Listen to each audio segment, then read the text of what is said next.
Nós estamos perseguindo nas mensagens matutinas e vespertinas o tema do perdão nesse mês de abril, e o nosso irmão aspirante Daniel será o instrumento nas mãos do Senhor para ouvirmos a sua palavra. Que Deus o abençoe e que a nossa atenção esteja exclusiva à voz de Deus.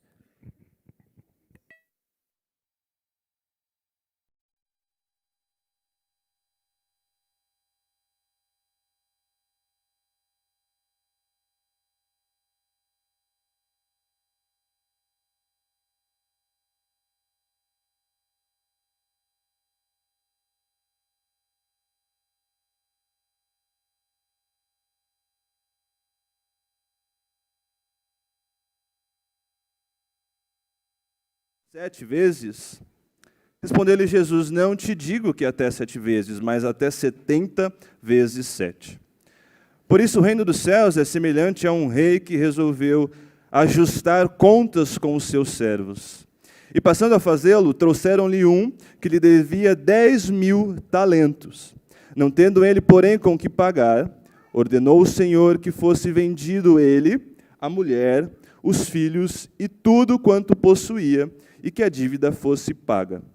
Então o servo, prostrando-se reverente, rogou: sê paciente comigo, e tudo te pagarei. E o senhor daquele servo, compadecendo-se, mandou-o embora e perdoou-lhe a dívida. Saindo, porém, aquele servo, encontrou um dos seus conservos, que lhe devia 100 denários. E agarrando-o, o sufocava, dizendo: paga-me o que me deves. Então o seu conservo, caindo-lhe aos pés, lhe implorava: sê paciente comigo, e te pagarei. Ele, entretanto, não quis. Antes, indo-se, o lançou na prisão até que saudasse a dívida. Vendo os seus companheiros o que havia passado, entristeceram-se muito e foram relatar ao seu senhor tudo o que acontecera. Então o seu senhor, chamando-o, lhe disse: servo malvado, perdoei-te aquela dívida toda porque me suplicaste. Não devias tu igualmente compadecer-te do teu conservo, como também eu me compadeci de ti? Indignando-se, o seu senhor o entregou aos verdugos, até que lhe pagasse toda a dívida. Assim também meu Pai Celeste vos fará, se do íntimo não perdoardes cada um a seu irmão. Vamos orar mais uma vez? Santo Senhor, nós estamos diante da Tua palavra. Fale com a gente, prenda a nossa atenção, nos transforme através dessa palavra. Nós pedimos isso no nome de Cristo. Amém. Meus irmãos, eu não entendo muito de carro. Eu até gostaria, mas eu não entendo muito. Mas eu sei que para o carro andar bem, ele precisa que o seu motor esteja funcionando bem. E para isso ele precisa de óleo. O óleo diminui o atrito entre as peças da engrenagem do motor. Sem o óleo, o motor é danificado e o carro, consequentemente, não anda. Por isso, sempre que precisa, eu vou lá no atacadão do óleo, completar o óleo. Não é agradável ter que ir lá, ter que resolver isso, tem que pagar. Mas é extremamente necessário, porque o prejuízo de não fazê-lo é muito maior. Da mesma forma, é o perdão para a igreja. Sem o perdão, a gente não caminha, a gente não vai para frente, os nossos relacionamentos são danificados pelos atritos. Perdoar não é agradável. Perdoar tem o seu preço, mas é extremamente necessário, porque o prejuízo de não perdoar é muito maior. Parafraseando o conselheiro presbiteriano J. Adams, nessas condições, portanto, o perdão é o que impede as coisas de se quebrarem completamente entre nós. Perdoar, portanto, é o óleo que mantém o motor da Igreja de Cristo funcionando. É só assim, meus irmãos, para que a gente continue servindo a Deus juntos, sem parar. Para que a igreja permaneça unida, aqueles que são perdoados pelo Senhor, eles devem perdoar os seus irmãos ilimitadamente. Ou então, pode ser que estes não sejam perdoados. Este é o resumo da nossa mensagem de hoje. Para que a igreja permaneça unida, aqueles que são perdoados pelo Senhor, eles devem perdoar os seus irmãos ilimitadamente. Ou então, pode ser que estes não sejam perdoados. Eu queria ver isso com os irmãos hoje em alguns pontos. O primeiro é que perdoar, para nós, igreja, é um dever ilimitado. Acompanhe comigo o verso de número 21. Então Pedro, aproximando-se, lhe perguntou: Senhor, até quantas vezes meu irmão pecará contra mim, que eu lhe perdoe? Até 7 vezes? O contexto aqui deste capítulo é a unidade da igreja. É sobre isso que o capítulo 18 de Mateus fala. E acompanhe comigo a partir do verso 1 deste capítulo 18, que a falta de humildade, o orgulho, tratado a partir do verso 1, vai gerar tropeços que serão abordados a partir do verso 6. Estes tropeços, eles podem fazer com que ovelhas se percam, se desgarrem do nosso rebanho. É o que vai ser tratado a partir do verso 10 em diante. Tudo isso pode levar ao tratamento eclesiástico, que começa a ser abordado ali a partir do verso 15. Ou seja, o processo de confrontação individual, depois com testemunhas, e aí se o negócio não é resolvido, é levado à igreja, o que pode consumar na disciplina. E todo esse processo só pode ser resolvido pelo Senhor ou através da condenação, da exclusão do membro do corpo ou do perdão. Caso a pessoa faltosa se arrependa, o que contribui então para a preservação da unidade da igreja. Então é assim que a gente chega no verso 21. É por isso que a partir do verso 21, o nosso Senhor Jesus vai tratar agora do perdão, vai terminar este capítulo falando sobre o perdão. E percebam que o verso 21, ele começa com a palavra então. Este então diz respeito aos versos anteriores, à passagem anterior que começa no verso 15. Ou seja, a pergunta de Pedro, ela está relacionada a como se deve tratar um irmão culpado. É como se Pedro estivesse falando: beleza, Senhor, eu já entendi todo o processo que eu devo cumprir para tratar um irmão que pecou contra mim, mas e aí? E se ele se arrepender? Até quantas vezes eu devo perdoá-lo? Percebam que Pedro não perguntou se ele devia perdoar. Ele já tinha entendido que a prática do perdão é parte essencial do ser cristão. Ele já tinha entendido que não perdoar para o crente não é uma opção. A pergunta de Pedro aqui diz respeito à quantidade, diz respeito a limites. O objetivo de Mateus, quando ele escreveu este evangelho, era alcançar primeiramente os judeus, o seu povo, que entenderiam bem o dilema que Pedro estava enfrentando aqui. Porque Pedro, como um bom judeu, estava acostumado com uma tradição judaica que era sustentada pelos rabinos, pelos mestres da lei da época, que dizia que o perdão ele devia ser liberado apenas 3 vezes. Esse era o limite. A partir da 4ª vez, então, o judeu estava isento de perdoar a pessoa que tiver lhe feito mal. Mas, em contrapartida, Pedro também já estava acostumado com os ensinamentos de Jesus, o seu novo mestre, que dizia que a justiça do reino dos céus, ela deveria exceder e muito a justiça dos fariseus e dos escribas, os mestres da lei que deturpavam os ensinos do Senhor. Então, ao tentar adivinhar o limite do perdão, ele chuta alto. Ah, Senhor, até 7 vezes? Como se ele dissesse: bom, se para os judeus a tradição, o limite é até 3, para nós que estamos em Cristo, deve ser 7. É mais do que o dobro, excedeu e muito a justiça dos mestres da lei. 7 ainda é um número simbólico, né? Diz respeito à perfeição, ao infinito. Então, até 7 deve estar de bom tamanho, não é, Senhor? Afinal, ninguém é de ferro, né? Não dá para perdoar também mais do que isso. Pedro, meus irmãos, queria saber o limite do perdão cristão. Mas para Cristo, perdoar é um dever ilimitado. Verso 22. Por isso, o reino dos céus é semelhante a um rei que resolveu ajustar... verso 22. Respondeu-lhe Jesus: não te digo que até 7 vezes, mas até 70 vezes 7. Quem é bom de matemática aí, que não é o meu caso, consegue fazer essa conta rapidinho, né? 70 vezes 7 é igual a 490. Então, quer dizer que Jesus aqui está afirmando que se o irmão pecar contra nós de uma determinada forma e se arrepender 490 vezes, devemos perdoar. Mas na 491ª vez, não. Aí nós não devemos mais perdoar? Lógico que não, né? A resposta de Jesus não tem a ver com o número em si.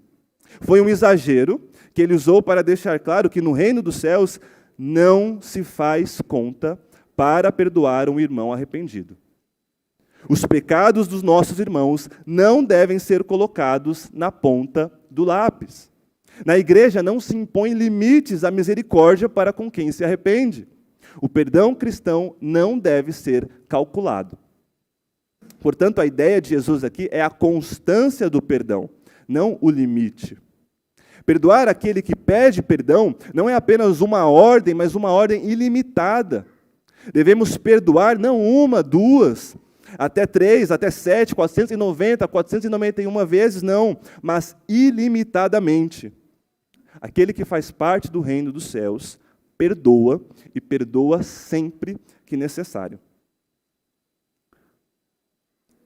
Sempre que necessário. Enquanto viver neste mundo, até o infinito, até a eternidade, quando enfim o reino dos céus for implantado plenamente, quando enfim todos nós que nos arrependemos dos nossos pecados e buscamos salvação em Cristo Jesus, seremos perfeitos, não havendo, portanto, mais a necessidade de perdão, pois nós não machucaremos mais uns aos outros. Mas até lá, perdoemos e perdoemos sempre. Perdoar é um dever para toda a igreja e é um dever ilimitado. Mas é difícil, não? Temos dificuldade de perdoar uma vez, que dirá a todo momento. Nós não estamos inseridos na cultura judaica, mas a gente também tem algo do tipo, né? A perdoar uma vez, beleza. A segunda vez, eu não sei. A terceira não, aí esquece. A gente é até mais incompassível do que os judeus. Mas nós não apenas devemos perdoar assim, ilimitadamente, como nós podemos.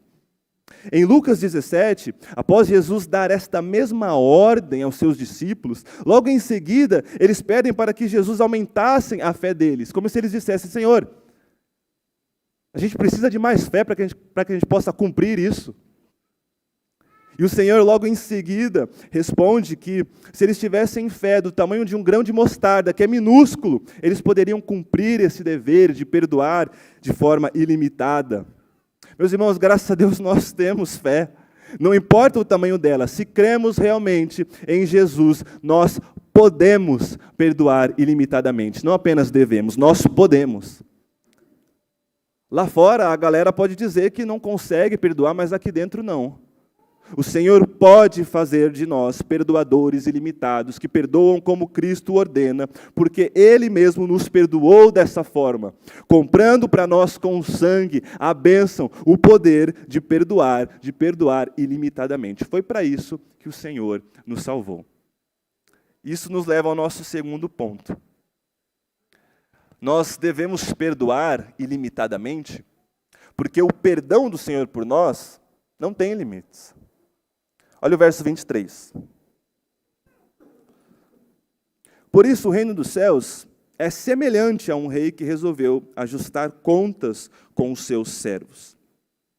Para fixar a lição dos versos anteriores sobre o dever de perdoar ilimitadamente, Jesus, como um bom mestre, nos apresenta uma parábola. Parábolas são ilustrações simples acerca de situações naturais do dia a dia que transmitem um significado espiritual. Mas percebam que no verso 23, quando Jesus vai comparar o reino dos céus, algo espiritual, com a parábola do credor incompassível, uma situação natural do cotidiano, ele afirma que a parábola é apenas semelhante ao reino dos céus. Por isso o reino dos céus é semelhante a um rei que resolveu ajustar contas com os seus servos. Algo que é semelhante não representa totalmente aquilo a que esse algo se assemelha. Ou seja, o reino dos céus apenas se parece com essa ilustração, mas não é exatamente igual. E por que isso é importante? Porque essa é a chave para a gente interpretar corretamente qualquer parábola de Jesus. O intuito de uma parábola é esclarecer aqueles a quem o Senhor escolheu se revelar uma ideia principal. Então, a parábola esclarece uma ideia principal. Por isso, nós não podemos interpretar todos os detalhes de uma parábola como se cada detalhezinho possuísse significados específicos, grandiosos, não. A ideia principal, o foco da nossa parábola aqui, é o perdão cristão. E Jesus vai deixar evidente aqui, através dessa comparação, que no reino dos céus nós devemos perdoar porque o Senhor nos perdoou. E que a falta desse perdão gera consequências. Verso de número 24. E passando a fazê-lo, trouxeram-lhe um que lhe devia 10.000 talentos. 10.000 talentos. Naquela época, os servos de um rei, eles recebiam em denários. A cada dia trabalhado, o servo médio ganhava 1 denário. Mas nós vimos aqui que aquele servo tinha uma dívida com o seu senhor em talentos. Um talento era o equivalente a 6.000 denários, ou seja, 6.000 dias de trabalho. Portanto, um talento significava mais ou menos 30 anos de trabalho. Era o salário ajuntado de praticamente uma vida inteira trabalhando. Mas nós vimos que o servo aqui não apenas devia alguns talentos, mas 10.000. Que daria quantos anos de trabalho, mais ou menos, meu irmão bom de matemática? Eu fiz as contas, exatamente. Daria 10.000, daria 300.000 anos de trabalho.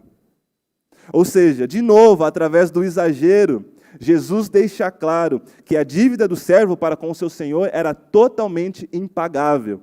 O que é semelhante à nossa dívida espiritual, humanamente impagável, que contraímos com o Senhor Deus por causa do pecado.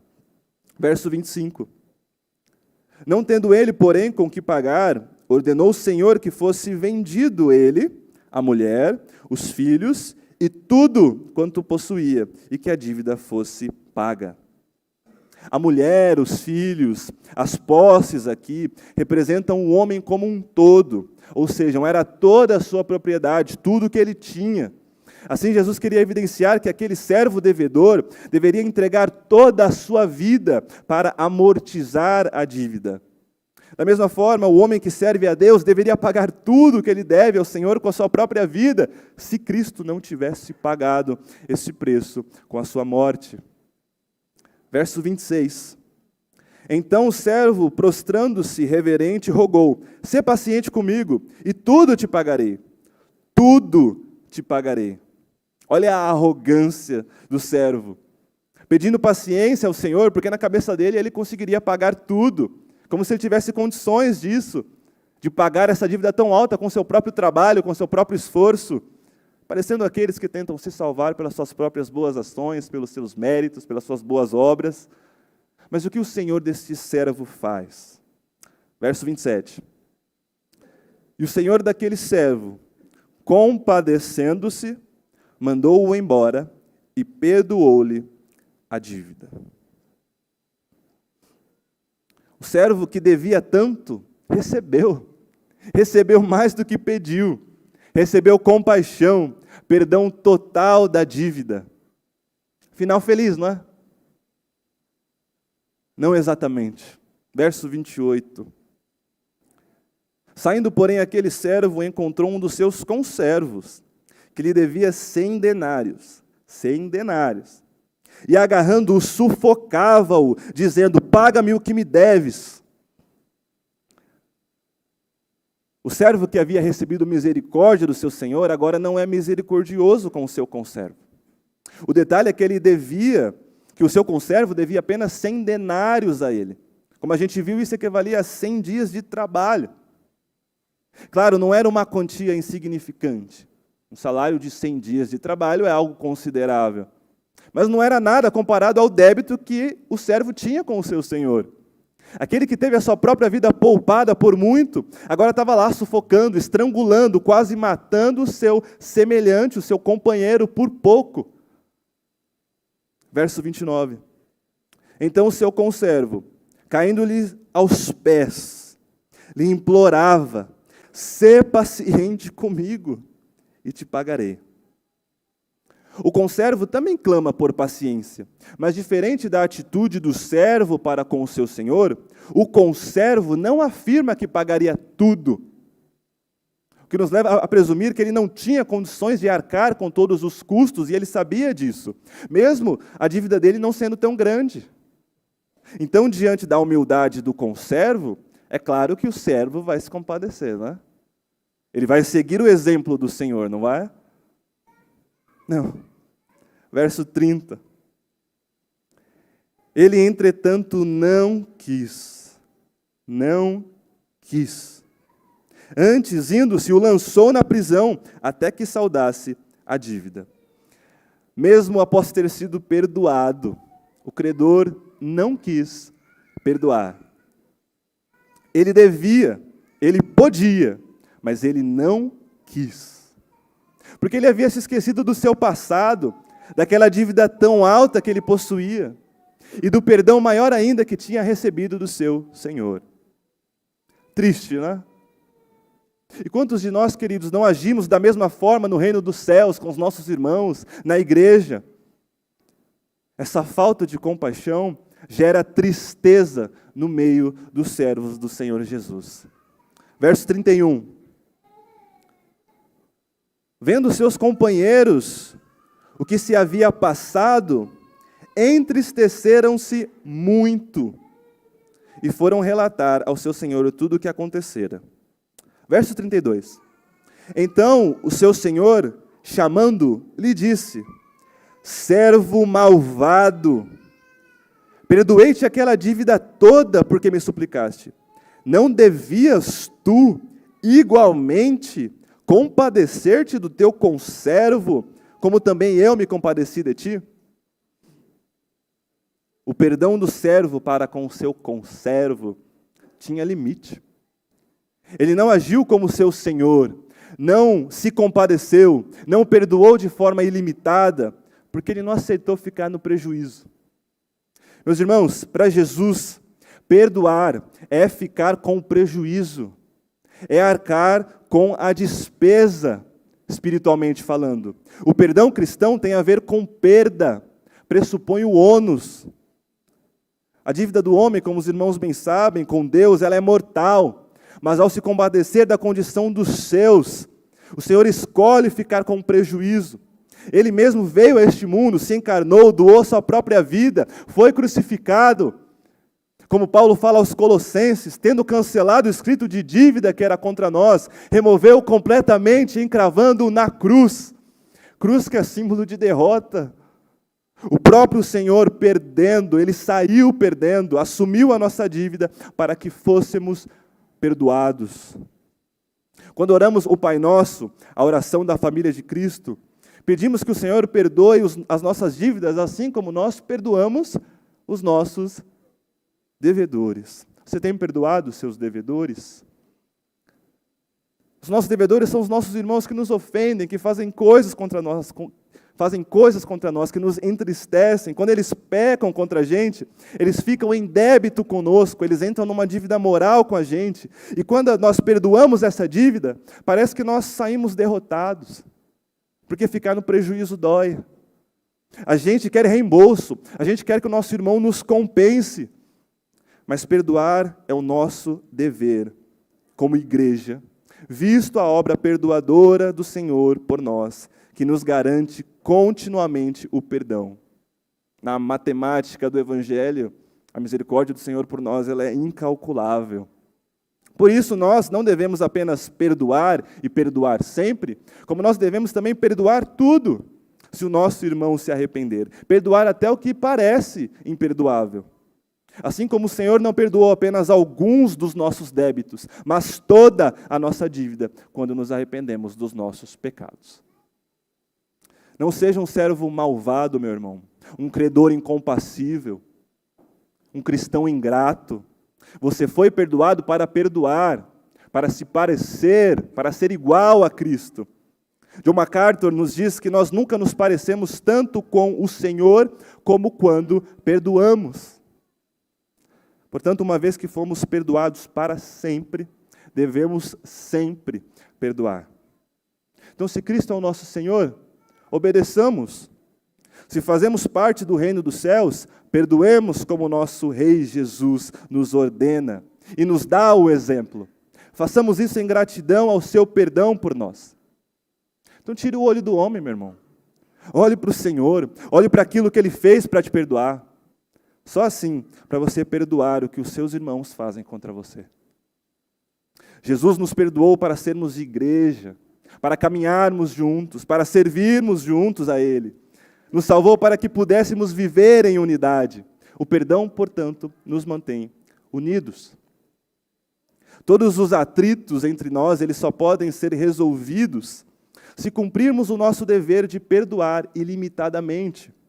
E nós só nos perdoamos de forma ilimitada se não nos esquecemos do perdão sem limites de Deus por nós em Cristo Jesus. Mas quem não perdoa assim, meus queridos, como Ele perdoa, pode ser alguém condenado. E esse é o nosso último ponto.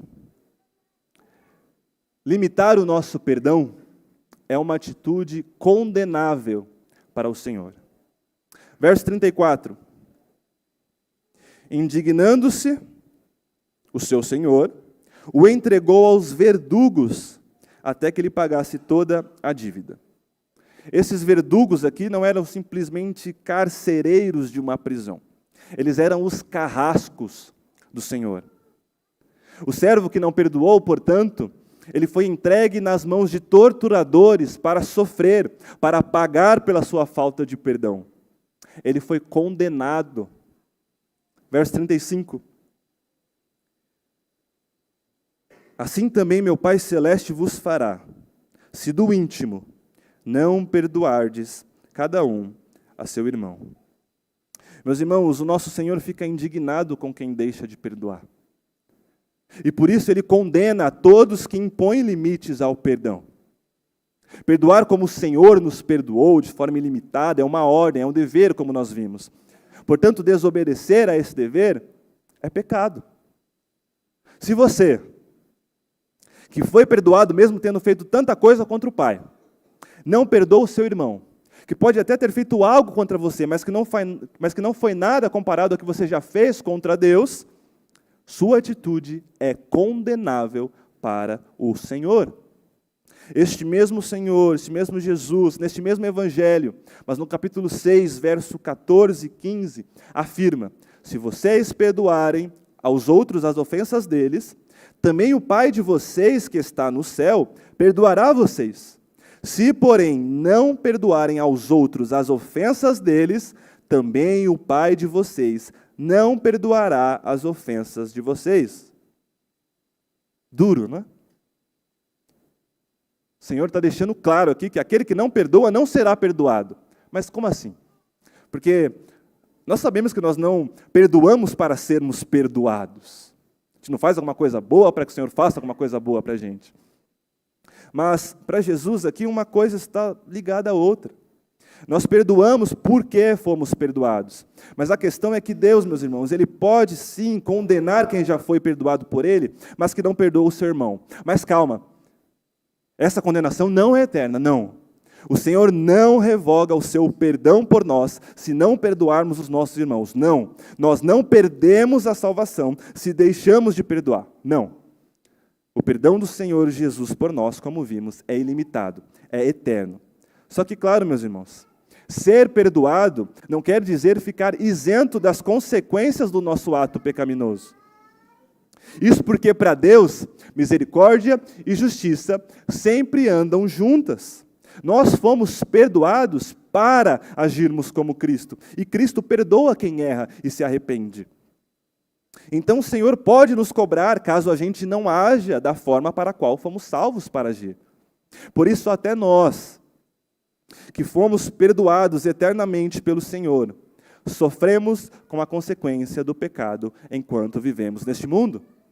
Nesta terra, nós podemos ser disciplinados pelo Senhor da forma que bem lhe aprouver, quando desobedecemos a sua ordem de perdoar, visto que recebemos gratuitamente em Cristo tamanho perdão. Só que essa condenação, meus irmãos, ela também pode ir além. Ela pode ser eterna. Só que aqui, lógico, eu não estou falando para crentes, não para crentes verdadeiros. Quando Jesus expõe tanto o capítulo 18 de Mateus quanto o capítulo 6, ele não estava falando apenas com os 12 discípulos, mas com muitos outros que se diziam seus discípulos, mas que muitas vezes não eram, no seu íntimo. Percebam no verso 35, que a ameaça do Senhor é aqueles que não perdoam do seu íntimo. Como já vimos, Mateus escreveu este evangelho para judeus, primeiramente. Pessoas religiosas que eram acostumadas com o cumprimento de deveres. Muitos destes cumpridores de deveres apenas cumpriam esses deveres superficialmente, por aparência, mas não profundamente, do coração, não do seu íntimo. Estes são aqueles que parecem que foram perdoados, mas que no fundo, do seu íntimo, nunca foram transformados pelo Senhor. Só pode obedecer uma ordem intimamente aquele que foi transformado no seu íntimo. Portanto, aqui o Senhor Jesus também estava, em certa medida, alertando descrentes. Estes podem ser identificados na igreja, no nosso meio, pela sua total falta de perdão. Eles podem até parecer que perdoam, mas como Cristo nos alerta, trata-se de gente que no íntimo não perdoa, porque não consegue perdoar, não consegue se arrepender. Eles se assemelham àqueles que receberam perdão de Deus. Nós até os chamamos de irmãos, mas eles ainda estão sob condenação. Estes, se não se arrependerem dos seus pecados, se não clamarem ao Senhor por misericórdia, podem ser disciplinados sim, mas com certeza serão condenados, sofrerão eternamente, pagarão toda a sua dívida no inferno, sendo torturados por Satanás e seus anjos, os verdugos do Senhor. Limitar o nosso perdão, meus irmãos, é uma atitude condenável para o Senhor. Porque na mesma medida que o Senhor perdoa, Ele também condena. Que o nosso Pai de misericórdia, o nosso Pai celeste, se compadeça de nós. Porque não perdoar não é apenas uma atitude condenável em si mesma, simplesmente porque é pecaminosa, mas porque esse pecado gera consequências terríveis no nosso meio. Ele entristece, ele separa a igreja que Cristo comprou com o seu sangue. Como podemos entender pelo contexto que vimos no início, nós deixamos de perdoar por causa da falta de orgulho, por causa da falta de humildade, por causa do orgulho. Isso faz com que os nossos irmãos tropecem.